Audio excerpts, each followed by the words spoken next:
शंकरं शंकराचार्यं केशवं बादरायणं सूत्रभाष्यकृतौ वन्दे भगवन्तौ पुनः पुनः। ईश्वरो गुरुरात्मेति मूर्तिभेदविभागिने व्योमवद्व्याप्तदेहाय दक्षिणामूर्तये नमः। मूले कल्पद्रुमस्य धृतकनकनिभं चारुपद्मासनस्थम्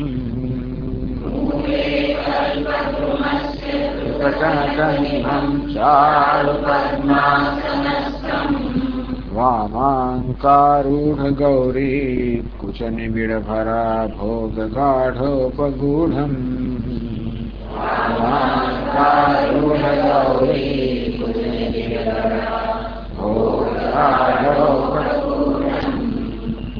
नानालङ्कारकं तं वरपरशुमृगा भीतिहस्तं त्रिनेत्रम्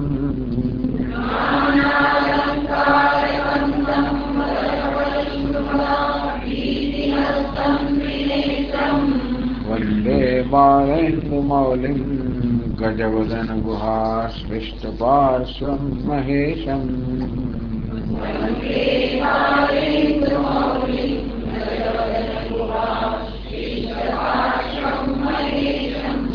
साम्बो नः कुलदैवतं पशुपते साम्ब त्वदीया वयम्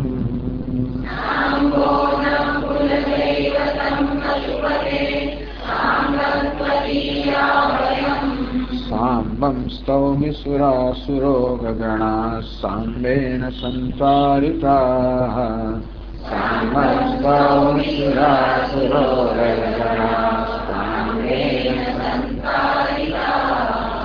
साम्बायास्तु नमो मया विरचितं साम्बात् परं नो भजे।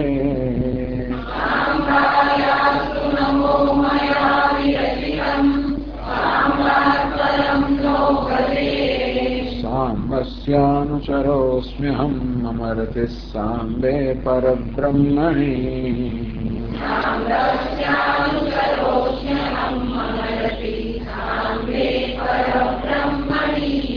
मन्दारमाला कुलितालकायै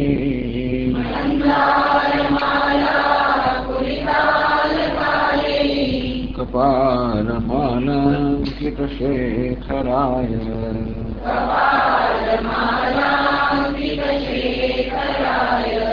दिव्याम्बरायै च दिगम्बराय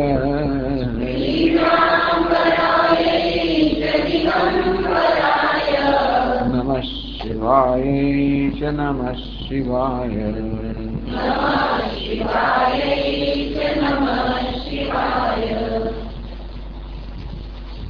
त्रयी साङ्ख्यं योगः पशुपतिमतं वैष्णवमिति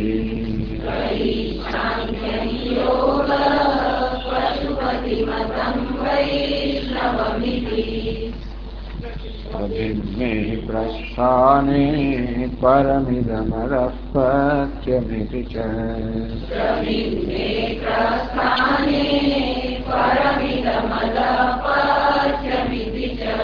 रुचीनां वैचित्र्याद्रुजुकुटिलनानापथजुषाम्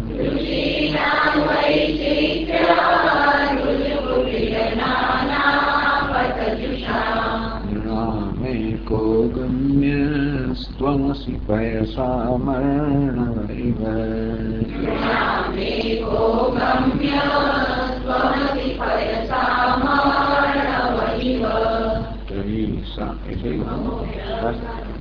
महोक्षः खट्वाङ्गं परशुरजिनं भस्मफणिनः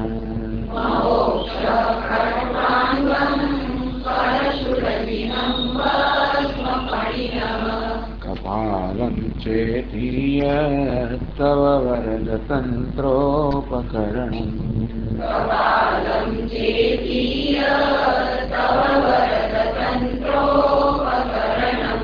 સુરાસ્તાં તાં વૃદ્ધિં દધતિ તુ ભવદ્ભ્રુઃ પ્રણીતાં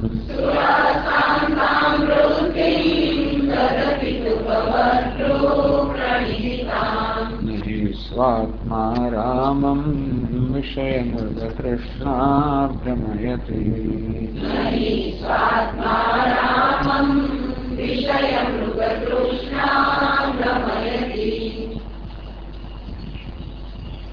વરદ હે ઈષ્ટ વરદાન પ્રદાન કરનારા ભગવાન તંત્રોપકરણમ આ જગતનું તંત્ર ચલાવવા માટે આપણી પાસે શું સામગ્રી છે?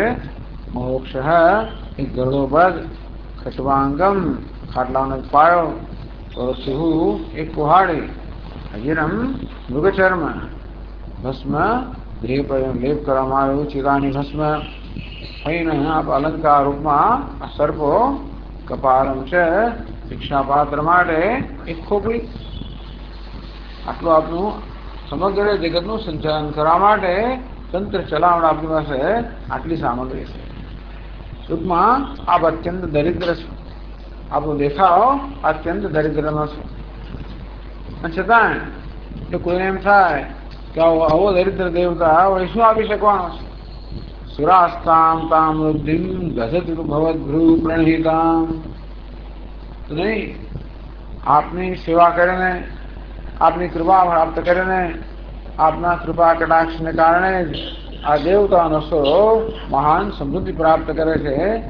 આપ દરિદ્ર છો, આપના ભક્તો અત્યંત સમૃદ્ધ છે. ચાલો, આપ જયારે આટલી સમૃદ્ધિ પ્રદાન કરવાનો શક્તિમાન છો તો કેમ આપ કઈક સમૃદ્ધિ નહીં રાખતા હો? તો કે નહીં સ્વાત્મા રામમ વિષય મૃગ તૃષ્ણા. એ બધાને સમૃદ્ધિની જરૂર છે. એ બધા તો વિષય મૃગ તૃષ્ણાની પાછળ પડેલા છે. શેના માટે સમૃદ્ધિ જોઈએ? વધારે વિષય આપણે જોવા જોઈતા હોય, વધારે વિષય ભોગવવા હોય, વધારે કામ આપણે પૂરી કરવું, કામના પૂરી કરવી હોય તો બધા અર્થ જોઈએ. અર્થ એટલે આપણી સમૃદ્ધિ. આ દેવતાઓ અસુરો શેના માટે આપણે માંગે છે? અનેક પ્રકારની કામનાઓ પૂરી કરવા માટે. એમને કેમ આપણી કામનાઓ છે? કારણ કે આ જગતના વિષયો માટે એમને શું આકર્ષણ છે. તમારે આપને કેમ નથી? નહીં સ્વાત્મા રામમ વિષય મૃગ તૃષ્ણા ભ્રમયતી.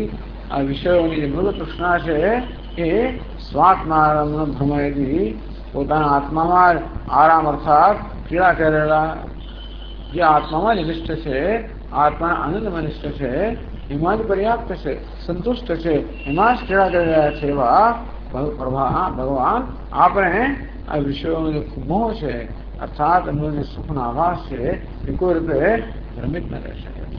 ટૂંકમાં અંદરથી જે લોકો અધૂરા હોય, મૂળા હોય, અંદર શૂન્યતા ચાલતી હોય, ત્યારે પછી બહારના વિષયો અને વસ્તુ આપણે પર પ્રભાવ પાડી શકે. સારો કે ખોટો પ્રભાવ ત્યારે પડી શકે. બાળકો જઈને બગડી જાય તો જાત જાતના સંઘમાં આવી જતા હોય છે, ઘણી વાર થાય છે. એટલે પેલાના સંઘમાં આવ્યો ને આવું કરતો થઈ ગયો, અને પેલીના સંઘમાં પેલું કરતો થઈ ગયો વગેરે. એનું કારણ કે અંદરથી એ લોકોમાં પેલી દ્રઢતા નથી. બાળકોમાં જે લોકો અંદરથી એ પ્રકારની એક આત્મવિશ્વાસ અંદર ના હોય, એક આત્મગૌરવ હોય, આત્મવિશ્વાસ હોય, તો પછી બહારના પ્રભાવમાં એ જલ્દી ના આવી જાય. કેટલાય બાળકો અમેરિકામાં એવું થાય, આપણા બાળકો વારંવાર પ્રભાવમાં આવી જાય. એ લોકોની ભાષા એવી ઘણું એવું હોય. ઘણા બાળકો જોયા છે કે નહીં, એ લોકો પોતાના મૂલ્યને વળગી એટલે વળગી જ રહે. જે મૂલ્યો એમને પોતાના કુટુંબમાં પ્રાપ્ત થયા છે એમાં એ લોકોને વિશ્વાસ હોવાને કારણે, અને પોતાની જાતમાં વિશ્વાસ હોવાને કારણે એ લોકો ઘડતાથી વળગી રહે અને ચલાયમાન ન થાય. મોટાભાગના લોકોમાં તો આવી દ્રઢતા હોતી નથી, આત્મવિશ્વાસ નથી હોતો, આત્મગૌરવ નથી હોતું, પોતાની જાતનું ગૌરવ કરતા નથી હોતા. એટલે હંમેશા કોઈને કોઈ આધારિત હોય તો કોઈક એવું મળી ગયું જે એમને કોઈક રીતે ઉત્તેજિત કરી શકે, એના પ્રભાવમાં આવી જાય. દુનિયા આવી જ છે. એટલા જ માટે અંદરથી જે લોકો સ્વાત્મા આરામ નથી, આત્મા આરામ નથી કરતા, આત્મામાં પીડા નથી કરતા, આત્માનો આનંદ નથી, આત્મામાં સંતોષ નથી, આત્મામાં શૂન્યતા છે, એવા લોકોને આ જગતના વિષયો છે એમને પર પ્રભાવ પાડી શકે. એમને ઉત્તેજિત કરી શકે, એમને આકર્ષિત કરી શકે, એમનામાં પોતાને ભોગવવાની ઈચ્છા ઉત્પન્ન કરી શકે, અને તેથી એ ઈચ્છા પૂરી કરવા છેવટે સમૃદ્ધિ જોઈએ. એના માટે તપશ્ચર્યા કરે. ભગવાન પાસે માગે છે, મારે સમૃદ્ધિ માગે પાસે. એટલે ભગવાન ઉભો છે માગ માગ માગે તો એવું કે પેલું કે મને સ્વર્ગનું રાજ આપ, પેલો આનું રાજ આપ, આવું જ માગે છે. તો ભગવાન પણ પ્રભાવિત કરી શકતા વિચાર કરો. ભગવાન એની સમક્ષ પ્રગટ થાય તો પણ ભગવાન પણ એમને પ્રભાવિત કરી શકતા નથી કે એમને એમ થાય કે હું ભગવાનને જ માગું. પેલા વિશ્વનો એટલો પ્રભાવ છે કે ભગવાન પાસે પણ એ વિષયોને ભોગવવાની પોતાની ઈચ્છાઓ પૂરી કરવાના સાધનો જ માગે છે. એટલે આ પરથી જણાય કેવું જરૂરી છે સ્વાત્મારામ. મનુષ્ય છેવટે આત્મામાંથી સંતોષ પ્રાપ્ત કરવો જોઈએ, અને આત્મામાંથી સંતોષ પ્રાપ્ત કરવાની બધી સંભાવના છે. કારણ કે આત્મા સંતોષ સ્વરૂપ છે, આત્મા આનંદ સ્વરૂપ છે, પૂર્ણ છે. એટલા જ માટે આપણને પૂર્ણ સંતોષ આપવાની પૂરી ક્ષમતા ધરાવે છે. હા, એવું હોય કે કશું ના હોય ને માની લીધેલું હોય. ટૂંકમાં ઘણી વાર આપણે પોતાની જાત વિશે ભ્રમ ઉત્પન્ન કરે, બધું બરોબર છે, બધું સારું છે. એવું નહીં. આત્મા વાસ્તવમાં બરોબર જ છે, વાસ્તવમાં પૂર્ણ છે, અને બીજી ક્યાંય પૂર્ણતા નથી, બીજે ક્યાંય સુખ નથી. હોય તો જુદી વાત છે. ચલો વિષયમાં સુખ હોય અને આત્મામાં પણ સુખ હોય તો એક આત્માને પસંદ કરે, બે વિષયને પસંદ કરે તો બરાબર છે. એવું નથી. વિષય મૃગ તૃષ્ણા જે રીતે ઝાંઝવાનું જળ માત્ર જળપણાનો આભાસ ઉત્પન્ન કરે છે, એમાં જળનું ટીપું પણ નથી હોતું. જ્યાં જળનું ટીપું પણ નથી, એ જાણે બહુ સરોવર હોય એ પ્રકારનો એક દેખાવ ઉત્પન્ન કરતા હોય તેવી રીતે સુખનો લેશ માત્ર પણ નથી. કહ્યું એ સ્પર્શયા હોગા દુઃખ એવું નહીં. એ તો આ વિષયોના સ્પર્શમાંથી જે કે ભોગ જન્મે તો દુઃખનું જ કારણ છે. ભૂતકાળમાં, વર્તમાનમાં, ભવિષ્યમાં સર્વત્ર દુઃખનું કારણ છે. ન તેષુ રમતે બુધ બુદ્ધિમાન મનુષ્ય, વિવેક મનુષ્ય. આત્મારામની વાત જ નથી કે આત્મારામ મહાપુરુષો એ તો એમાં રમણ ના જ કરે. તો વિવેકી હોય ને, હજી જેને આત્માનો આરામ પ્રાપ્ત થયો નથી, ટૂંકમાં હજી જેને આત્માનું સુખ નથી પ્રાપ્ત થયું, પણ છતાં જેનો વિવેક છે, એ મનુષ્ય પણ પોતાની વિવેક બુદ્ધિ સમજી શકે કે આ જગતના વિશ્વમાં કોઈ સુખ સલામતી નથી, અનાત્મામાં નથી. હંમેશા સુખ કે સલામતી ચેતનમાં કે જળમાં ના હોય. આત્મા સિવાયનું સમગ્ર જળ છે, એટલે એમાં એમનો કોઈ વાંક નથી, આવાનો સ્વભાવ જ છે. એટલે બસ આ પરથી આપણે સમજ પડે કેવી રીતે આપણે સ્વાત્મારામ બનવું જોઈએ. એનું પહેલું પગથિયું તો એ છે કે આપણા મનને વિષયારામ બનતા અટકાવવું જોઈએ. મનમાં સ્વાભાવિક વૃત્તિ હોય વિષયમાં ભ્રમણ કરવાની, એનો ઉપભોગ કરવાની વગેરે, તો એને તરત વિવેકપૂર્વક અટકાવવું જોઈએ. દોષ દૃષ્ટ્યા આ વિષયોના ઉપભોગમાં જે બધા દોષ રહેલા છે એનું વારંવાર દર્શન કરાવે અને મનને એ બધા વિષયોની કામનામાંથી નિવૃત્ત કરવું. એમ અંતરનું બનીશ. તો પછી ધીમે ધીમે અંતરનું મન બનશે તો પછી ધીમે ધીમે આંતરિક શાંતિ વગરના અનુભવ થતો રહેશે, અને એમ કરતા કરતા બહારના વિષયોની જે નું આકર્ષણ મુક્ત થતું રહેશે. પછી એક બીજો પણ અર્થ કર્યો, છેલ્લી પંક્તિનો નહીં સ્વાત્મારામમ વિષય મૃગતૃષ્ણા ભ્રમયતિ. તો જો 26મા પાના પર ગીતેથી 6ઠ્ઠી પંક્તિમાં અથવા લખી ને અથવા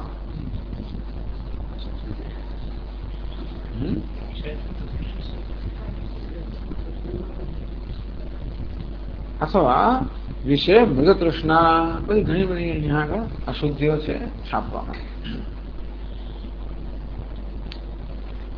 તો આગળ એક અર્થ કરવામાં આવ્યો, આ જે આત્મારામ છે એને વિષય મૃગતૃષ્ણા ભ્રમિત કે મોહિત કરતી નથી.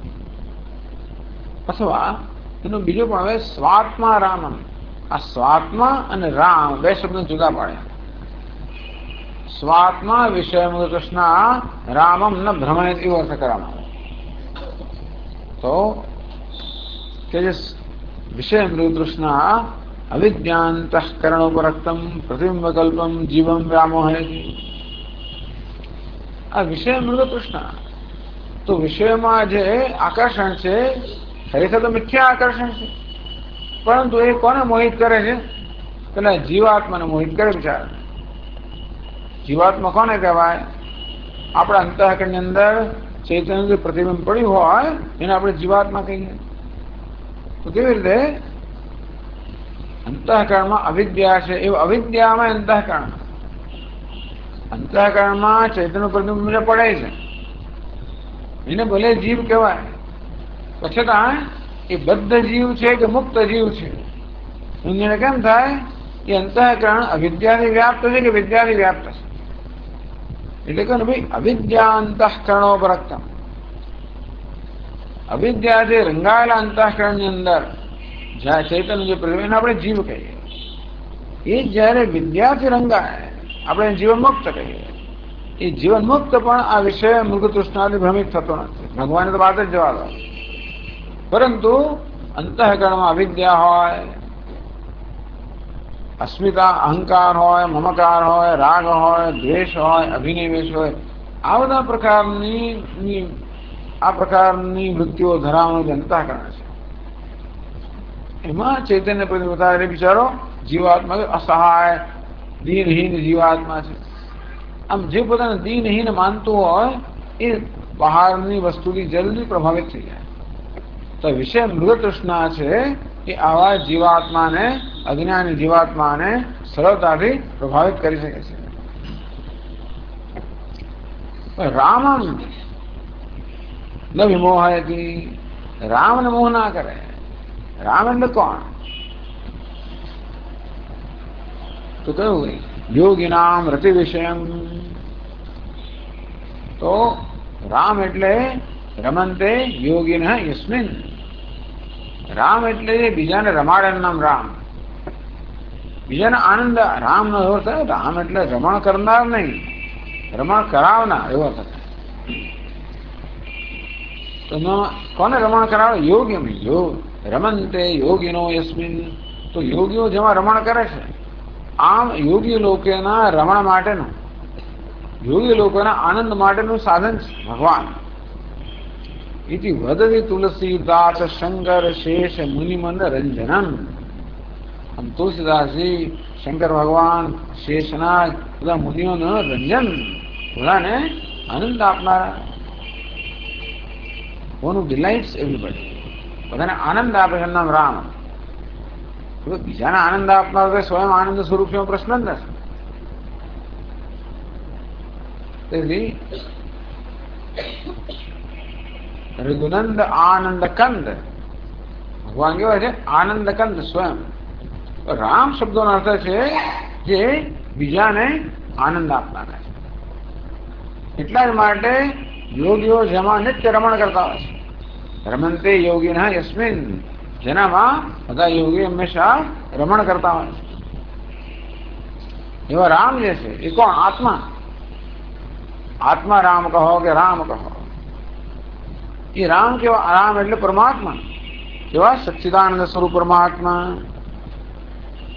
તો અનંત સત્ય જ્ઞાનાનંદાત્મકત્વેન, જે સત્યમ જ્ઞાનમ અનંતમ સત્ય સ્વરૂપ છે, જ્ઞાન સ્વરૂપ છે, અનંત છે, આનંદ સ્વરૂપ છે એવા ભગવાન, એવો આત્મા, એને રામ કહેવામાં આવે. યોગીનામ રતિ વિષયમ. તો યોગી હંમેશા જેમાં રમણ કરતા હોય, આપણું મન રમણ કરે. આપણને જેના માટે પ્રેમ હોય એમાં આપણું મન સ્વાભાવિક રમણ કરે. તો જેમાં આપણને પ્રેમ હોય ને એના ચિંતન માત્રથી આપણે આનંદ આવે. જેના માટે પ્રેમ હોય, આસક્તિ હોય, એમાં એના વિચાર માત્રથી આનંદ આવે. એટલે યોગીઓ બરાબર કોણ ધ્યાન કરે? શેમાં રમણ કરે?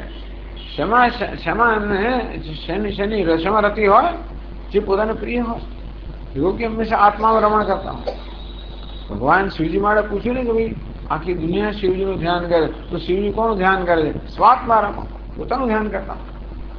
તો આવી રીતે જેમાં આ જીવ છે પ્રતિબિંબ કહેવાય, ઈશ્વર બિંબ કહેવાય, સૂર્યને બિંબ કહેવાય, અને ડોલમાં એ પડે એને પ્રતિબિંબ કહેવાય.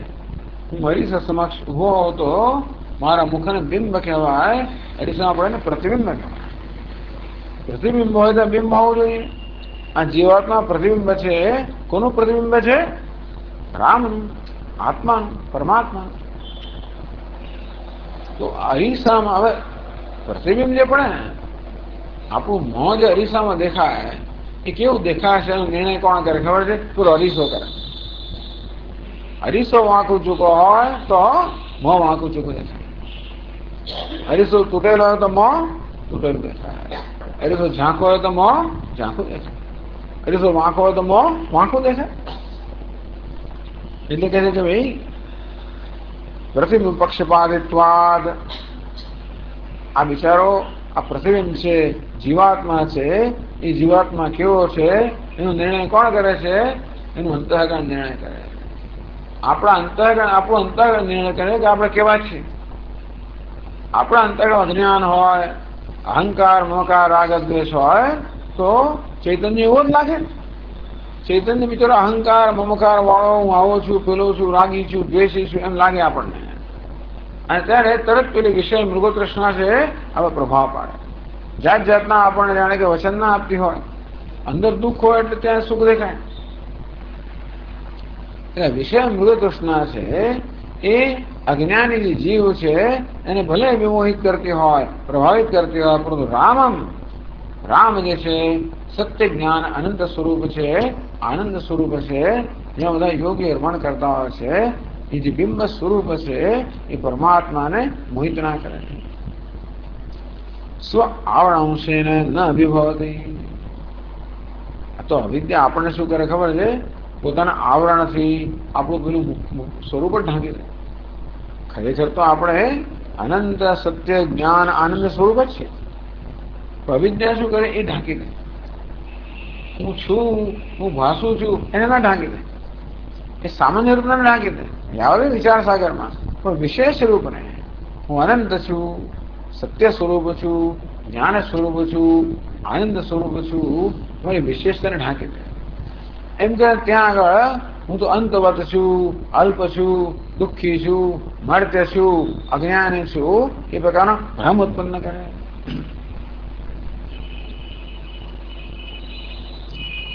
તો બસ આટલું જ કહ્યું કે આ વિષય મૃગતૃષ્ણા છે એ જીવાત્માને મોહિત કરે, રામને મોહિત ના કરે.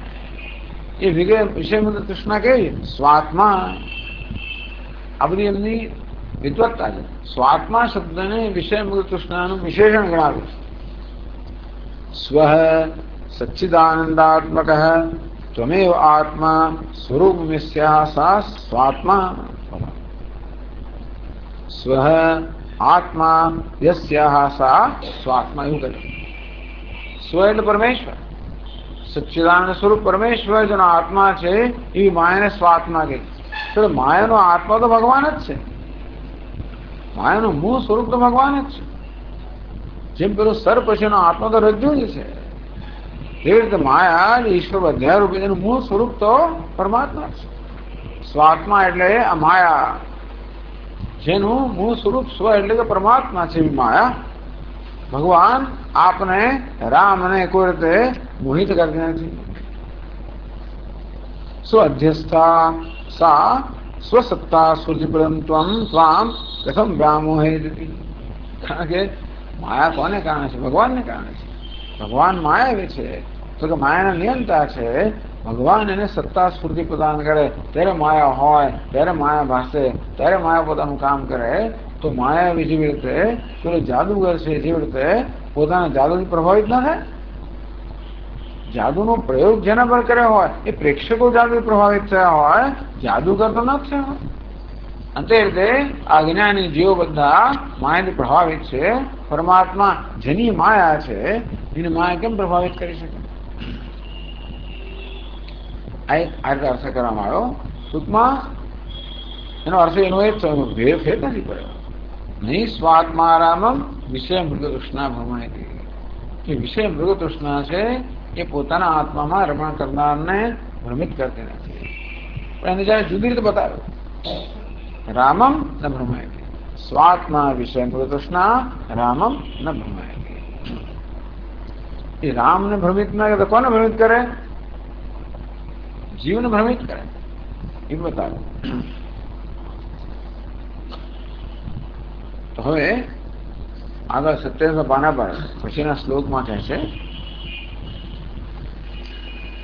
એવં સ્તુત્યો નિર્ગુણમ સગુણમ ચ સ્વરૂપમ નિરૂપિતમ.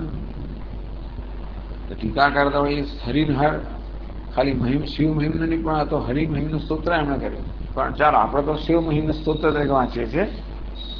આ રીતે ભગવાનના સગુણ નિર્ગુણ બંને સ્વરૂપ નિરૂપણ થયું ને. મોક્ષ ખટ્વાંગ પરશુરુ એ રીતે ભગવાનના સગુણ સ્વરૂપ નિરૂપણ થયું અને આગળ ભગવાનના નિર્ગુણ સ્વરૂપ નિરૂપણ થયું.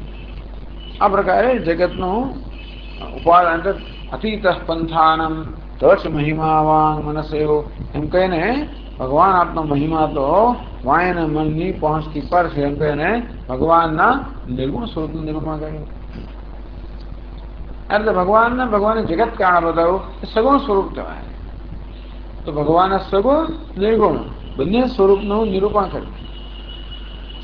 એટલે ભગવાનની સ્તુતિ કરતા પહેલા ભગવાનના ગુણ ગાન કરતા પહેલા ભગવાન કોણ છે નક્કી કરે. એ જ નક્કી થતું નથી. આટલા મોટા નારદ ભક્તિ સૂત્રમાં ભગવાન કોણ એ તો વર્ણન આવે છે ને. તસ્મિન પરમ પ્રેમ રૂપા અમૃત સ્વરૂપ તસ્મિન એટલે અસ્મિન એનામાં આમ એટલે કોણ પણ ભગવાન કોણની વાત નથી. ભક્ત કોણ એ પણ કહે નહીં આપણને. એટલે પેલા ભગવાન તો જાણી લેવું છે ને. જેની ભક્તિ કરવાની હોય જેનો મહિમા એ કોણ છે ભાઈ એમ કે આપણે જાણીએ જ છીએ. ચાલો પણ ઇતિ જ્ઞાત્વા બુધાહામાં ભજન્તે. આ પ્રકારે મને જાણીને બુદ્ધિમાં હમ સર્વસ્ય પ્રભવ મત્ત સર્વમ પ્રવર્તતે. આ જગતનું ઉત્પત્તિનું કારણ હું છું અને બધી પ્રવૃત્તિનો પ્રેરક છું. હું સર્વના આત્મા છું, સર્વત્ર વ્યાપ્ત છું. આ જગત મારી વિભૂતિ છે. મારી જ ક્રિયાશક્તિ, ઈચ્છા શક્તિ, જ્ઞાન શક્તિ એ જગતના રૂપમાં અભિવ્યક્ત થઈ છે. આવું તો આપણે સમજીએ, ભગવાને સમજીએ પછી ભક્તિ નક્કી થાય ને. પછીનું ભજન કેમ કરવું નક્કી થાય. કયું નામ લેવું ને કયું નામ ન લેવું, કેમ એની પૂજા કરવી. તો જેવો ભગવાન એ પ્રકારની પૂજા થાય ને. ભગવાન આપણે માત્ર એક પ્રતિમામાં જાઓ તો એ પ્રકારની પૂજા થાય. પરંતુ યત પ્રવૃત્તિર્ભૂતાનામ યેન સર્વમિદમ તતમ. જે સર્વ પ્રવૃત્તિનો પ્રેરક છે, અંતર્યામી છે, એ સર્વત્ર વ્યાપ્ત છે, સર્વનો આત્મા છે, એવું ને ઈશ્વરનું જ્ઞાન તે પ્રકારની પૂજા થાય ને. પૂજા કરવી બરોબર છે, ભજન કરવું કોણ ભજન કરવાનું. એટલે આ સ્તોત્રકારે પહેલા ભગવાનના સ્વરૂપનો નિર્ણય કરે અને નિર્ગુણ અને સગુણ સ્વરૂપનો નિર્ણય કરે. હજી 9મા શ્લોકમાં પણ એ જ ચર્ચા આવે છે. સદા સ્તુતે પ્રકારમ નિરૂપયન સ્તૌતિ. આ ભગવાનની સ્તુતિના કેટલા પ્રકાર છે. કઈ રીતે ભગવાનની સ્તુતિ થઈ શકે છે કે કરવામાં આવે છે. તો કઈ રીતે ભગવાનની સ્તુતિ થતી હોય છે એના પ્રકારનું એ નિરૂપણ કરે છે 9મા શ્લોકમાં કહે છે.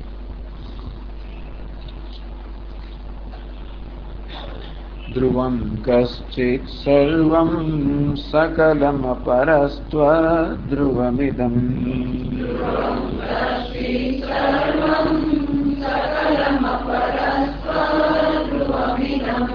પરો દ્રવ્યાદ્રવ્યે જગતિ ગદતે વ્યસ્ત વિષયે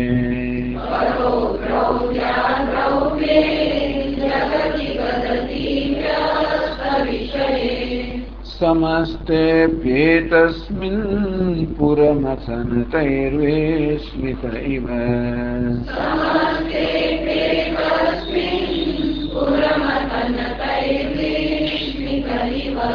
સ્તુવં જિહ્રેમિ ત્વાં ન ખલુ નनु દૃષ્ટા મુખરતા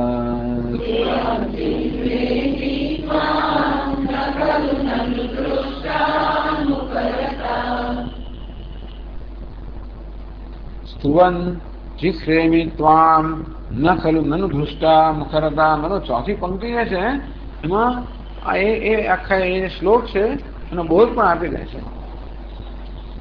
સ્તુવન ન જિખ્રેમી, ભગવાન આપની સ્તુતિ કરતા મને કોઈ લજ્જા થતી નથી. લજ્જા થવી જોઈએ. આવી જાતની સ્તુતિઓ કરીએ છીએ અને હું કરું છું, તો પણ આપની સ્તુતિ કરતા કોઈ લજ્જા થતી નથી. કોઈ પણ પ્રકારની સ્તુતિ કરીએ તો સાચી મોટાભાગની સ્તુતિ ખોટી જ હોય છે. મોટાભાગના લોકો ઈશ્વરનું જ નિરૂપણ કરે છે ખોટું હોય છે. એમ કે સ્તુતિ કરીએ પણ એવી જ હોવાની. અને કદાચ આપણને એવો થોડો ગર્વ હોય કે ભગવાનનું સાચું નિરૂપણ કરીએ તો એ પણ ભગવાનની સ્તુતિ થઈ શકે એમ છે નહીં. કારણ કે ભગવાનના ગુણનો કોઈ પાર ન પામી શકે કે ભગવાનના નિર્વિશેષ સ્વરૂપે કોઈ પહોંચી ના શકે. એટલા માટે ભગવાન જે કોઈ સ્તુતિ થાય એ ક્યારેય પણ આપને ન્યાય આપનારી હોતી નથી. અને બીજા બધા લોકોને સ્તુતિ કરતા હોય તો છકત થઈ જવા, શું ચાલે, વિસ્મિત થઈ જવા. અને છતાં પણ મને લાગે છતાં મારી પણ બોલાઈ જાય છે, મારી સ્તુતિ થઈ જાય છે. ન ખલું ન દુષ્ટા મુખરતા, આ મુખરતા છે, વાચાળતા છે, એ કેવી દુષ્ટ છે. દુષ્ટ કોને કહેવાય? પોતાના અધિકારથી વધારે અધિકારથી ઉપર વટ થઈને વર્તન કરે દુષ્ટ કહેવાય.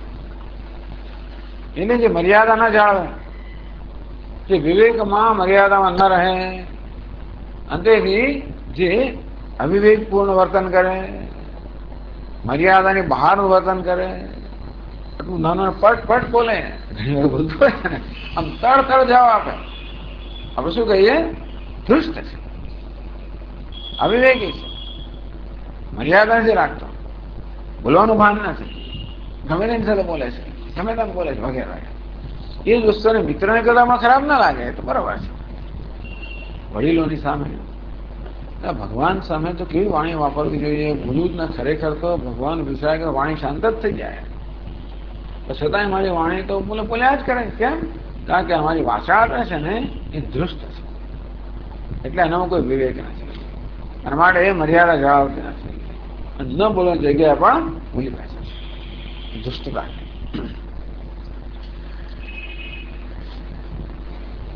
એટલે કે છે જો ટીકામાં, હે પુરમથન તૈ સ્તુતિ પ્રકારૈ ત્વામ સ્તુવન ન જિશ્રેમી નાહમ લજ્જે.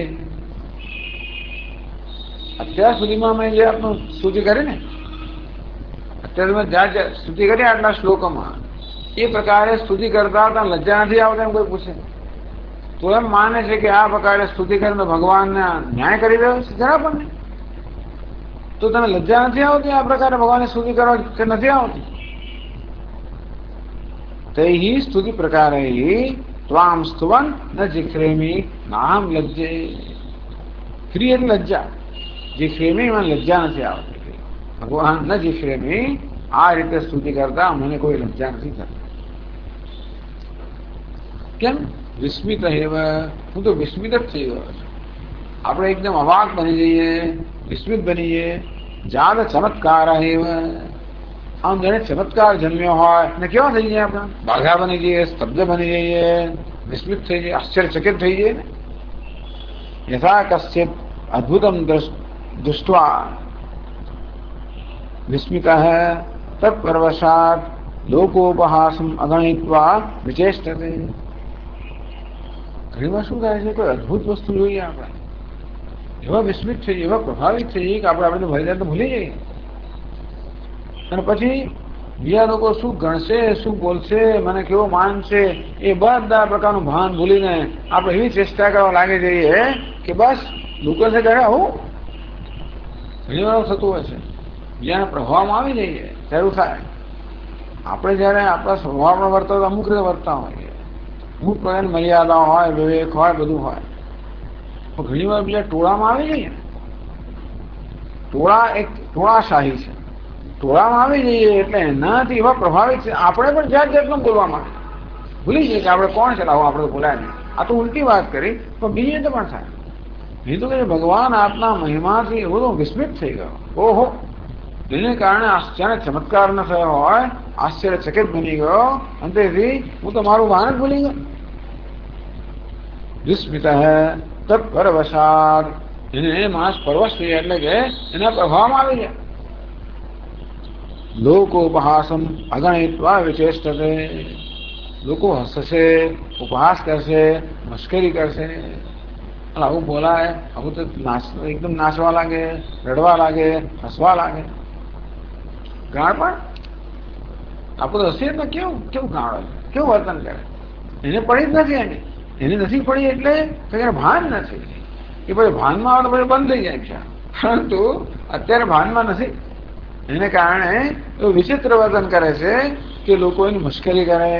છતાં પણ એ તો પેલાને એવા પ્રભાવમાં આવી ગયો છે કે બીજા મારા વિશે શું માન છે એ મશ્કરી કરશે, એની કોઈ ગણતરી કર્યા વગર.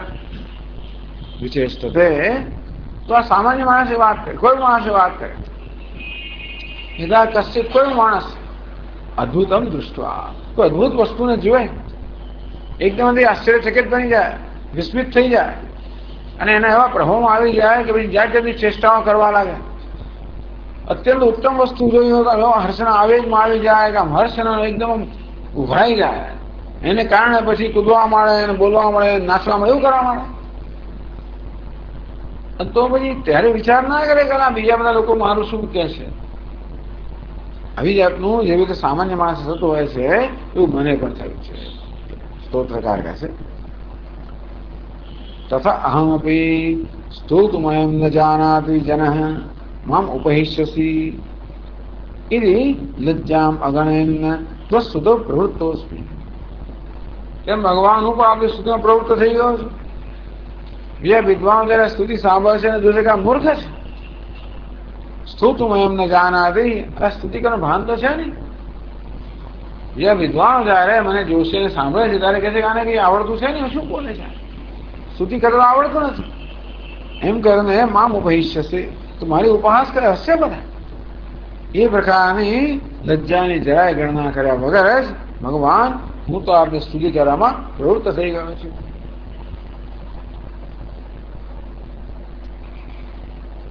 તો કયા કયા પ્રકારની સ્તુતિથી પ્રવૃત્ત થયો છું ભાઈ? એટલે ક્યારેક ક્યારેક નૈયાયિકની જેમ સ્તુતિ કરવા માંડે, ક્યારેક ક્યારેક સાંખ્યની જેમ સ્તુતિ કરવા માંડે, ક્યારેક બૌદ્ધની જેમ સ્તુતિ કરવા માંડે. કઈ કઈ પ્રકારે કેવા કેવા પ્રકારની સ્તુતિ કરો છો તમે? આવી સ્તુતિ કરતો બધા હશે જ. વેદાંતિન તો હશે બધી જગ્યાએ. વેદાંતિન આ બધાને હશે.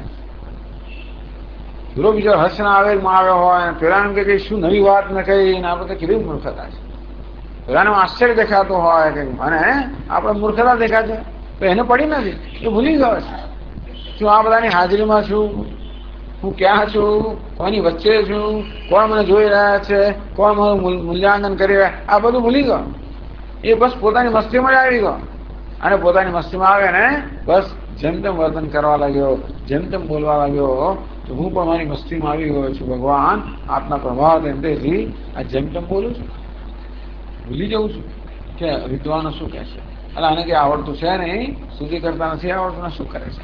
આ જાતની મારો ઉપહાસ કરશે, પરંતુ એની જરાય ગણના કરે વગર સ્તુતિ કરું છું.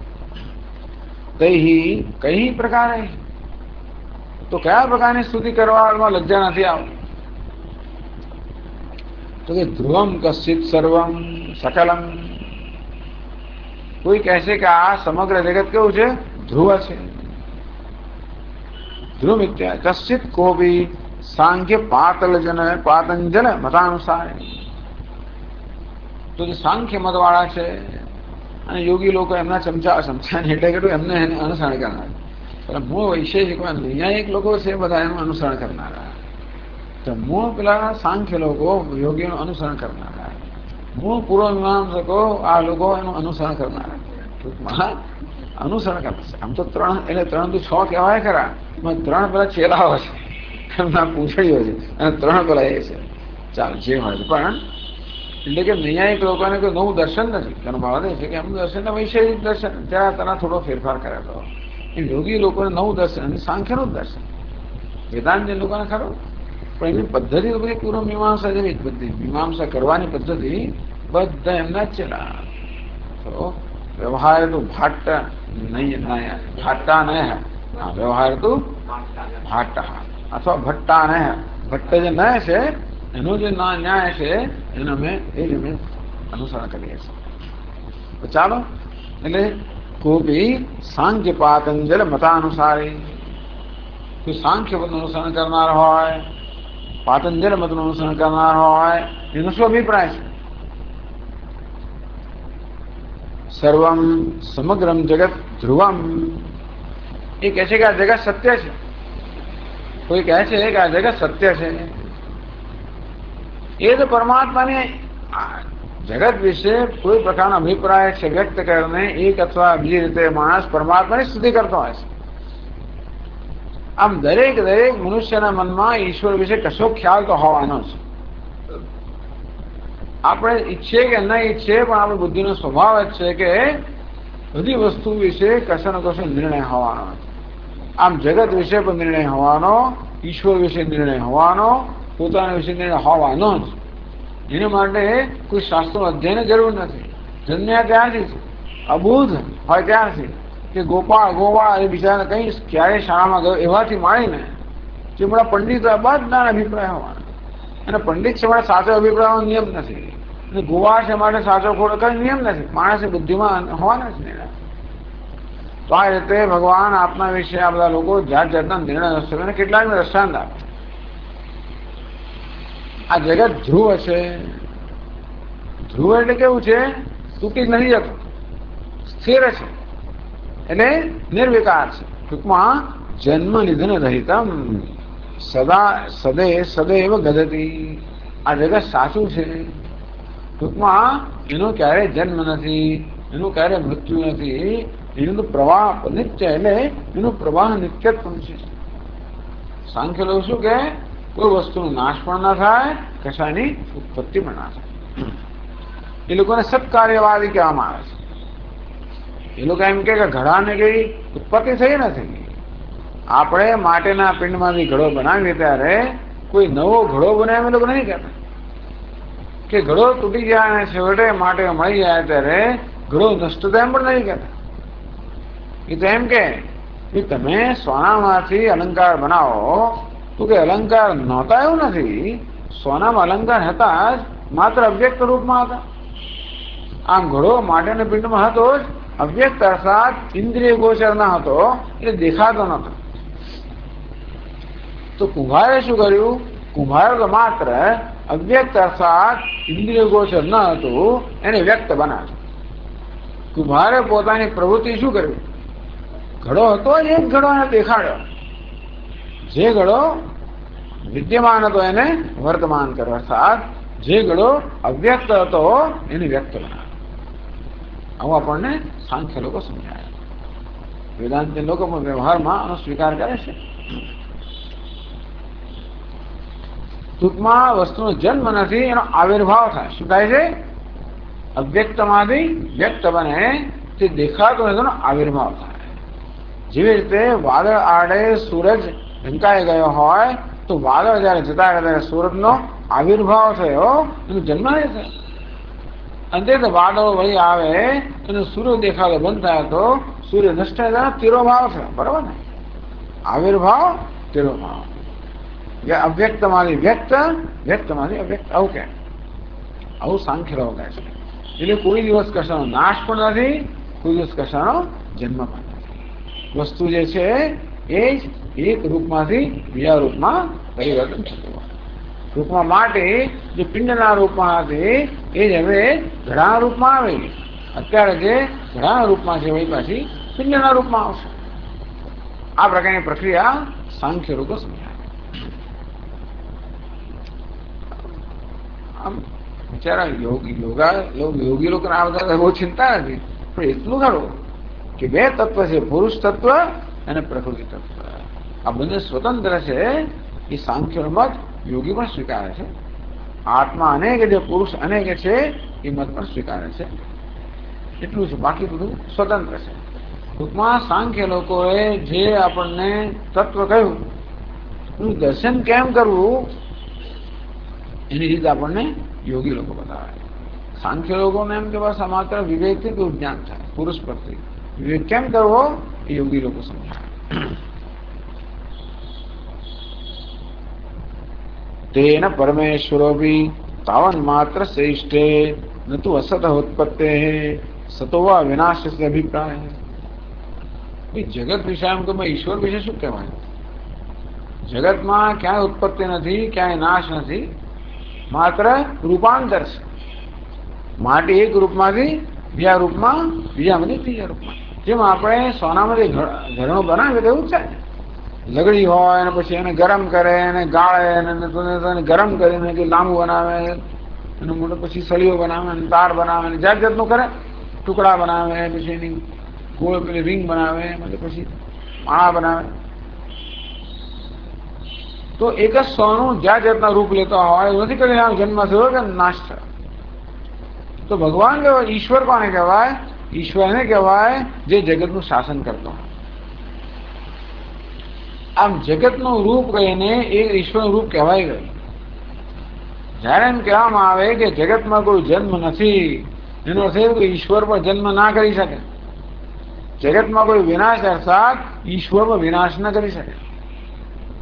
જે છે એ જ માત્ર, એટલે કહ્યું ને તેન પરમેશ્વરોપી તાવન માત્ર શ્રેષ્ઠ. પરમેશ્વર પણ આવા આ પ્રકારના જગતનો જ ઈશ્વર છે, નિયંતા છે, સંચાલક છે, શાસક છે. નતું અસદ ઉત્પત્તિ, ભગવાન પણ જે નથી ઉત્પત્તિ ના કરી શકે. સત્વા વિનાશ છે, ભગવાન પણ છે એનો વિનાશ ન કરી શકે. આ રીતે જગતનું વર્ણન કરતા ભગવાનનું વર્ણન થઈ ગયું. ઇતિ સત્કાર્યવાદ એક પક્ષ. આ સાંખ્ય લોકોના પક્ષ છે ને સત્કાર્યવાદ કહેવાય છે, એક પક્ષ છે. અત્યારે આ ફિલોસોફી ચાલે છે. એમની ખરી સ્તુતિ હવે પછીના શ્લોકથી શરૂ થશે. એમને કહ્યું કે ભાઈ હૃદય અર્વાચીને પતદિન મનઃ કશ્યન વચઃ. ભગવાનના અર્વાચીન પદમાં કોના મનવાણી પ્રવૃત્ત એની વાત હવે કરશે. એ પહેલા હજી ભગવાનના સ્વરૂપના વિશે જે વાદ વિવાદ ચાલે પણ કહી દીધા. તો ધ્રુવમ કશ્ચિત સર્વમ, કશ્ચિત એક જણ એમ કહે છે કે આ જગત ધ્રુવ છે, એટલે કે અવિનાશી છે, તૂટતું નથી, એના જન્મ મૃત્યુ નથી, માત્ર આવિર્ભાવ તિરોભાવ છે. અને ઈશ્વર કેવો છે? આ પ્રકારના જગતનો નિયંતા છે, માત્ર આવિર્ભાવ તિરોભાવ કરે છે એ પ્રકાર. અપરહ તુ અધ્રુવમ, અપરહ અન્ય સુગત મતાનુવર્તી સકલમ ઇદમ અધ્રુવમ ક્ષણિકમિતિ ગદતી. તો બીજો વળી શું કહે છે? આ બધા પોતપોતાના અભિપ્રાય વ્યક્ત કરે છે, બહુ બધા જોરશોરથી કરે છે. પાછા પેલો એક છે ક્ષણિક વિજ્ઞાન, તો બુદ્ધ મતાવલંબી. બૌદ્ધ મતાવલંબી શું કહે છે? બધું ક્ષણિક છે. કોઈ કે સર્વમ ક્ષણિકમ ક્ષણિકમ, સર્વમ શૂન્યમ શૂન્યમ. કોઈ બધું ક્ષણિક છે, કોઈ કે બધું શૂન્ય છે. એટલે બૌદ્ધ લોકો કહે છે કે જગતમાં કશી વસ્તુ સ્થાયી હોઈ શકે નહીં. એ મૂર્ખ લોકો નથી. આપણે પ્રશ્ન કરીએ કોઈ જોયું છે ખરું ભાઈ? તમે ક્ષણિક આત્માને જોયો છે? એ લોકો જોયો છે એમ ના કહે છે. એટલે બધું ટૂંકમાં તર્ક પર આખું રચાયેલું છે. આખું આ જે બૌદ્ધ શાસ્ત્ર છે એ તર્ક પર રચાયેલું. કારણ કે ક્ષણિક આત્માને કોઈ જોઈ ના શકે. છતાં બધું ક્ષણિક જે પ્રકાર નિર્ણય એ લોકોનો છે. તો કેમ? નહીં સતઃ સ્થિરત્વ સંભવતી. જે કોઈ વસ્તુ હોય ક્યારે સ્થિર હોય જ ના શકે. નહીં સતઃ, જે કોઈ સત્ય વસ્તુ હોય ને એ ક્યારે સ્થિર હોય જ ના શકે. સત્ય હોય તો હંમેશા ક્ષણિક જ હોવું જોઈએ. આવું કહે છે. આપણે શું કહીએ? સત્ય વસ્તુ સ્થિર જ હોવી જોઈએ. એ કે ના, સત્ય ક્યારે સ્થિર હોય જ ના શકે. વિચાર કરવા જોઈએ. નહીં સતઃ સ્થિરત્વ સંભવતી. આ સત વસ્તુ હોય, સત્ય વસ્તુ હોય ત્યારે સ્થિર હોય જ ના શકે. એ કેવી રીતે કહે છે? અર્થ ક્રિયા કાયત્વ સત્ય સત્વમ. તમે હવા પણ કોને કહો છો? વસ્તુ છે કે સાચી છે કોને કહો છો? એની વ્યાખ્યા કરી. અર્થ ક્રિયાકારિત્વ. વસ્તુ પોતાના અર્થ પ્રમાણે ક્રિયા કરતું હોય તો એને આપણે સત્ય કહીએ. પાણી એટલે વહેવું, જે ધર્મ છે વહેતું હોય તો આપણે એને કહેવાય પાણી છે. તરસ છીપાવતા આપણે કહીએ પાણી છે. તો જાણવા જયારે આપણે સત્યના કાંઈ તરસ છીપાવતું નથી એટલા માટે. અને એની કોને સત્ય કહેવાય? જે પોતાના નામ પ્રમાણે ગુણ ધરાવનાર હોય નામ સત્ય એવું કહે છે. વ્યવહારમાં એને આપણે સાચું કહીએ ને, આ પાણી સાચું છે કારણ કે એ નામ પ્રમાણે ગુણ ધરાવે છે, મારી તરસ છીપાવે છે. આ વસ્ત્ર સાચું છે કારણ કે એ મને ઢાંકે છે. પેલું રાજાનું વસ્ત્ર ખબર છે તમને? હા, શું હતું? કિંગ્સ નહીં, અંગ્રેજીમાં શું હતું? એમ્પરર્સ ક્લોથ.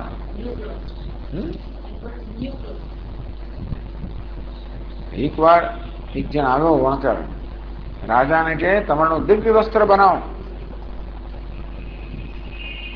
એવું તમને નહીં દેખા, બધા દેખાશે. પણ એવું કે એવું વસ્ત્ર બનાવી તમને ના દેખા, બધા દેખાશે. દિવ્ય વસ્ત્ર બનાવ્યું અને એમ્પરર અમારો શહેનશાહ હતો, એને પહેરાવ્યું. નગરમાં એની સવારી કાઢી. તો ખરો તો દિગંબર હતો. બધા લોકોને ક્યારે લોકો અક્કલ વગરના, તમે મૂર્ખ છો, તમને રાજાનું દિવ્ય વસ્ત્ર દેખાતું નથી, તમારામાં ગડબડ છે, દિવ્ય વસ્ત્રો છે એવું કઈ આવું બધું છે. એટલે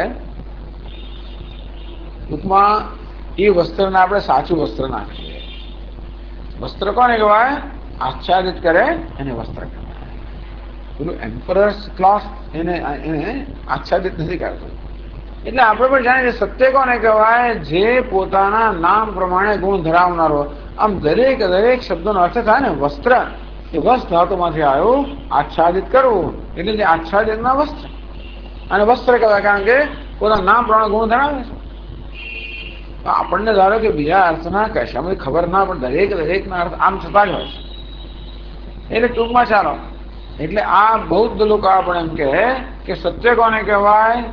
જે વસ્તુ ઉપયોગી છે, જે પોતાના નામ પ્રમાણે ગુણ ઉપયોગીતા ધરાવે, નામ સત્ય. પરંતુ તચ્ચ સદર્થસ્ય ઈક્ષણ યોગેન ન વિલંબેન ઉત્પદ્યતે ઇતિ. દરેક વસ્તુ પોતાનું કામ કરીને તરત નષ્ટ થઈ જાય. વસ્તુ એવી છે ને કે વસ્તુએ પોતાનો ઉપયોગ સિદ્ધ કર્યો અને બીજી ક્ષણ રહે નહીં. જગતનો નિયમ એવો છે કે ઉપયોગી વસ્તુ જ ટકી રહે, ઉપયોગી નથી એ વસ્તુ નષ્ટ થઈ જાય. આમ દરેક વસ્તુ પ્રત્યેક ક્ષણે પોતાનો ઉપયોગ સિદ્ધ કરતી હોય, નષ્ટ થઈ જાય. વળી પાછી જન્મે ઉપયોગ સિદ્ધ કરે, નષ્ટ થઈ જાય. એટલા માટે સ્વભાવ એવો છે, જે વસ્તુ ઉપયોગી છે, ઉપયોગ વસ્તુનો સ્વભાવ એવો છે કે પ્રત્યેક ક્ષણે એ નષ્ટ જ થઈ જાય. ઉપયોગ પૂરો થઈ ગયો. પાણી પીધું, પૂરો થઈ ગયો. પાણી ગયું, નવું પાણી આવ્યું. પ્રત્યેક ક્ષણે નવું સર્જાતું હોય છે. ભલે આપણે એમ લાગે કે જગત એનું છે, મારી માં એની એક છે, મારો પાપ પણ એના છે, હું એવું લાગે આપણને, તો પ્રત્યેક ક્ષણે બદલાતું હોય છે. જેમ ગંગાનો પ્રવાહ એનો જ એમ લાગે આપણને, પ્રત્યેક ક્ષણે બદલાતો હોય તેવી રીતે આ બધું ક્ષણિક છે. અધ્રુવમ એકસ્મિન ક્ષણે સર્વાર્થ ક્રિયા સમાપ્તે ઉત્તર ક્ષણે અસત્વમેવ. એક જ ક્ષણમાં એને પોતાનું કાર્ય કરી લીધું માટે બીજી ક્ષણમાં એ વસ્તુ રહેતી નથી. પછી જે આવે છે બીજી વસ્તુ છે. પછી એ પાણી છે ને, એક ક્ષણમાં પાણી અમારી તરસ छिपाવે, બીજી ક્ષણે પાણી એનું એ પાણી નથી. કારણ કે તરસ छिपावरूपी પોતાની ઉપયોગિતા સમાપ્ત કરીને પાણી તો નષ્ટ થઈ ગયું. પછી નવું પાણી આવ્યું જે બીજી ક્ષણે વળી મારી તરસ छिपाવે, વળી પાછું નષ્ટ થઈ જાય. પછી નવું પાણી આવે જે ત્રીજી ક્ષણે મારી તરસ छिपाવે. એમ કરીને એટલે કહ્યું એક ક્ષણની અંદર પોતાનું જે કાર્ય છે સમાપ્ત થઈ જાય. અને માટે એની એ વસ્તુ બીજી ક્ષણે ના હોય, બીજી ક્ષણે જે છે એ નવી વસ્તુ છે. એટલે પ્રત્યેક ક્ષણે નવું પાણી, નવું વસ્ત્ર, નવું ટેબલ, નવી ખુરશી, નવું શરીર, નવો આત્મા, પ્રત્યેક ક્ષણે પોતાનું કાર્ય સિદ્ધ કરીને નષ્ટ થઈ જાય, નવું જન્મ. આ બધી વસ્તુઓમાં અક્કલવાળી છે. એટલે આમ જોવા જઈએ તો અને ચારવાક લોકો અભિજાતને દવે કરે છે. ચારવાક કે બધું ક્ષણિક જ છે. ચારવાક લોકો પણ તથા છે પરમેશ્વરસ્યાપી ક્ષણિક વિજ્ઞાન સંતાનરૂપત્વાદ असौ असतः उत्पत्ते इष्टे न तो सतः स्थिरत्वादि द्वितीय पक्ष है. तो भगवान पर શું કરી શકે? ભગવાન પોતે કેવા છે? એ પણ ક્ષણિક જ છે. પરમેશ્વરસ્યાપી ક્ષણિક વિજ્ઞાન સંતાન રૂપત્વાદ. પરમેશ્વર પણ પ્રત્યેક ક્ષણે પોતાનું કામ કરે. પરમેશ્વર કોને કહેવાય? જે શાસન કરતો હોય તે. એને શાસનનું કામ કર્યું, આ ક્ષણે એનું કામ પતી ગયું, એટલે એ પણ ગયો. બીજી ક્ષણે જ આવે બીજો પરમેશ્વર આવે, એનું શાસન કરે, બીજી ક્ષણે ગયો. તો જેમ જગતના બધા પદાર્થો છે પોતાનો ઉપયોગ સિદ્ધ કરીને નષ્ટ થઈ જાય, તેમ ભગવાન પણ ઈશ્વર કોને કહેવાય? શાસક એટલે ઈશ્વર. અને તેથી શાસન કરવારૂપી પોતાનું કાર્ય કરીને ઈશ્વર પણ એક ક્ષણે નષ્ટ થઈ ગયો, નવો ઈશ્વર જન્મ. તથા જ પરમેશ્વરસ્યાપી ક્ષણિક વિજ્ઞાન સંતાનુપત્વાદ અસૌ અસત ઉત્પત્તિ ઇષ્ટે. તેથી આ ભગવાન જો સર્જન કરે તો કોનું સર્જન કરે? જે નથી એનું સર્જન કરે. દરેક ક્ષણે નવું નવું ઉત્પન્ન થાય. વિચાર કરો, દરેક ક્ષણે નવું એટલે જે નહોતું એ ઉત્પન્ન થાય, જે નથી એ ઉત્પન્ન થાય છે. ટૂંકમાં જે અસત છે એ ઉત્પન્ન થાય છે, જે નથી એ ઉત્પન્ન થાય. એટલે ભગવાનમાં શું કરી શકે? ભગવાન પોતે પણ બિચારો ક્ષણિક વિજ્ઞાન વાળો છે. એ પણ જે નથી એની ઉત્પત્તિ કરવાની ક્ષમતા ધરાવે છે, પણ જે છે એને ચાલુ રાખવાની ક્ષમતા એ ધરાવતો નથી. નતું સતત સ્થિરત્વાય. એટલે ટૂંકમાં આ બધા વસ્તુના સ્વને બદલવાની ભગવાનમાં તાકાત નથી. એટલે ભગવાનને મર્યાદિત થઈ ગયો. પેલો જયારે એમ કહે કે બધું સ્થિર જ છે, એનો અર્થ કે ભગવાન નાશ ના કરી શકે. સાંખ્ય શું કહ્યું? બધું સ્થિર છે એટલે કશું ઉત્પન્ન થતું નથી, કશું નાશ પામતું નથી. એનો થઈ ગયો ભગવાન પણ કશાનું ઉત્પન્ન ના કરી શકે, કશાનો નાશ ના કરી શકે. આમ જગતનો સ્વભાવ અને ભગવાનનો સ્વભાવ કહી દીધો ને.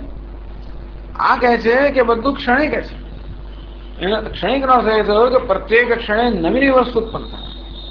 પ્રત્યેક ક્ષણે જે નથી નવું ઉત્પન્ન થયું ને, પણ ઉત્પન્ન થયેલી વસ્તુ ક્ષણથી વધારે ટકી ના શકે. એટલે ભગવાન પણ જે નથી એને ઉત્પન્ન કરી શકે અને જે છે એને ટકાવી ના શકે, કારણ કે ક્ષણ જશે બીજી ક્ષણ રહે ને. આવી રીતે જગતનું આ પ્રકારનું નિરૂપણ કરે નહીં, એ લોકો જાણે જાણે ભગવાનનું પણ નિરૂપણ કરી રહ્યા છે. ઇતિ દ્વિતીય પક્ષ સર્વક્ષણિકતાવાદ રક્ષણ. બધું ક્ષણિક છે, જગત પણ ક્ષણિક છે અને ઈશ્વર પણ ક્ષણિક છે, આત્મા પણ ક્ષણિક છે. સર્વ ક્ષણિકતાવાદ. આપણે કે જગત ભલે ક્ષણિક રહ્યું હોય, વેદાંત શું કે જગત ભલે ક્ષણિક રહ્યું, પણ એ ક્ષણિક જગતને સત્તા સુધી પ્રદાન કરનાર ભગવાન કેવો છે? ધ્રુવ છે, નિત્ય છે. આપણો ભગવાન કેવો છે? નિત્ય છે. આ જગત ભલે પરિવર્તનશીલ છે, ના નથી, તો એ તો કે પરિવર્તન જ સત્ય છે. પરિવર્તન શું? પ્રત્યેક ક્ષણે બદલાવનું પરિવર્તન, એને સત્ય કહ્યું. તો આપણે કહીએ નહીં, આ પરિવર્તન જેને આભારી છે ઈશ્વર કેવો છે? પરિવર્તન થઈ જશે. એવું એ નથી કહેતા. એ તો કે બસ આટલું જ, જે દેખાણું તે જોવાનું છે, વધારે એ આપણે સ્વીકાર્યું, બીજું આગળ વગર શું જ નહીં. તો આવો ક્ષણિક વિજ્ઞાન આ બધા છે ટૂંકમાં. અને આપણા બહુ બુદ્ધિશાળી લોકો છે પાછા. ટૂંકમાં એમ ના માનવું કે આપણે એમને દલીલમાં હરાવી શકીએ. એ બધા ભાઈ એવો જોરદાર તર્ક કરે કે આપણને પણ મહાત કરે દે. સાંખ્ય લોકો એમનામાં, બૌદ્ધ લોકો પોતાનામાં. માત્ર 3 મત આપવામાં આવે છે. ઘણા બધા મતમાંથી 3 મત આપવામાં આવે છે. તો ઉભય પક્ષ અસહિષ્ણુ જ છે. હવે એકેને સહન નથી કરી શકતો. એ જ્યાં કહે છે કે બધું જ સાચું છે, જો કે બધું જ ખોટું છે. એક કે બધું સ્થિર છે, જો કે બધું ક્ષણિક છે. આ બંને પક્ષને સહન ન કરી શકનારો એક ત્રીજો પરત તાર્કિક. આ કોણ છે? નૈયાયિક. આવ્યો વૈશેષિક અને નૈયાયિક. સમસ્તેપ્યેતસ્મિન જગત જગત વિગતથી વ્યસ્ત વિશુદ્ધ વરો ધ્રુવ્યાધ્રુવ્ય. તો આ બીજો શું કહે છે? ધ્રુવ્યાધ્રુવ્ય. સમસ્તેપી એતસ્મિન જગતે ધ્રુવ્યાધ્રુવ્ય.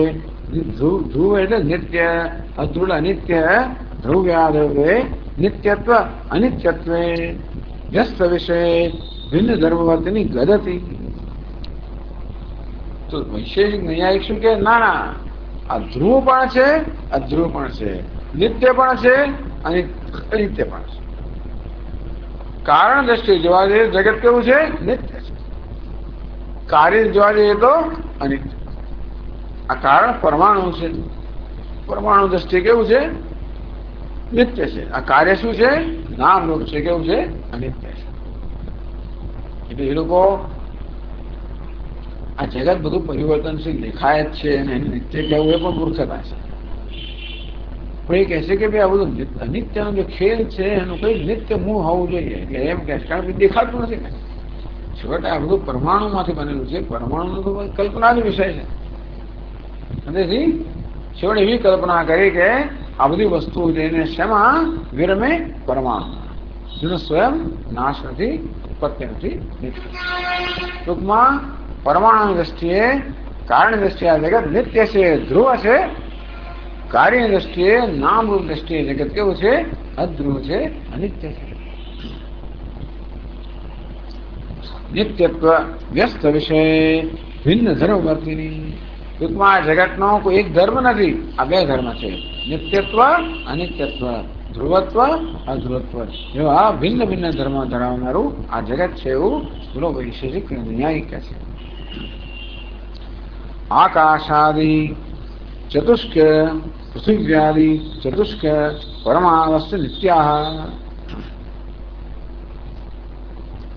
તો દેશ, કાળ, આત્મા, મનાંસી આજે છે તો ટૂંકમાં એ લોકોને કહેવા પ્રમાણે આ દેશ, કાળ, આત્મા અને મન આ કેવા છે?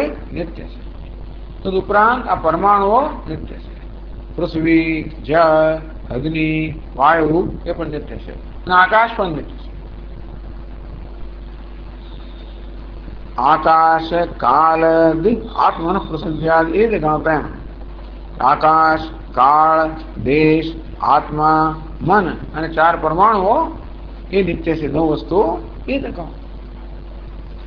તો કાર્ય દ્રવ્યાની છે અનિત્યાની. એટલે આ અમુક વસ્તુઓ નિત્ય છે, બાકી બધું ઉપજેલું અનિત્ય છે. તથા ચ અનિત્યાનામ ઉત્પત્તિ વિનાશો ઇષ્ટે પરમેશ્વર ન તો નિત્યાનામ ઇત્યર્થ. એ પણ ઈશ્વરને મર્યાદિત કરી નાખે પાછું. ટૂંકમાં ભગવાનમાં શું કરે છે કે એમના માટે એ દેશ, કાળ વગેરે નિત્ય વસ્તુ છે એની ઉત્પત્તિ ના કરી શકે ભગવાન. તો કોની કરી શકે? માત્ર એમાંથી રચાયેલું જગત જે છે એ રચી શકે. એટલે આ રીતે જગતનું નિરૂપણ કરવા દ્વારા ઈશ્વરનું નિરૂપણ એ લોકો આવું કરે છે. તથા છે અનિત્યાનામ ઉત્પત્તિ વિનાશ ઇષ્ટે પરમેશ્વર. આ પરમેશ્વર પણ જે અનિત્ય છે એની ઉત્પત્તિ વિનાશ કરી શકે. નતું નિત્યાનામ નિત્ય તત્વો છે એની ઉત્પત્તિ કે વિનાશ ન કરી શકે. એટલે એવું તૃતીય પક્ષ. આમ 3 પક્ષો કહે. એટલે અહીં કહે છે કે આ રીતે ભગવાન આપની સ્તુતિ થઈ રહી છે અને એ બધું જોયું હું વિસ્મિત થઈ ગયો, હું ભૂલી ગયો. એ વડે આપણે આગળના ક્લાસની ચર્ચા કરશું. ઓમ પૂર્ણમદ પૂર્ણમિદમ પૂર્ણાત પૂર્ણમુદચ્યતે પૂર્ણસ્ય પૂર્ણમાદાય પૂર્ણમેવાવશિષ્યતે. ઓમ શાંતિ શાંતિ શાંતિ. શંકરં શંકરાચાર્યં કેશવં બાદરાયણં સૂત્રભાષ્યકૃતૌ વંદે ભગવन्तौ પુનઃ પુનઃ. ઈશ્વરો ગુરુરાત્મેતિ મૂર્તિભેદવિભાગિને વ્યોમવદ્વ્યાપ્તદેહાય દક્ષિણામૂર્તયે નમઃ. ઓમ શાંતિ શાંતિ શાંતિ. હરિ ઓમ. શ્રી ગુરુભ્યો નમઃ. હરિ ઓમ.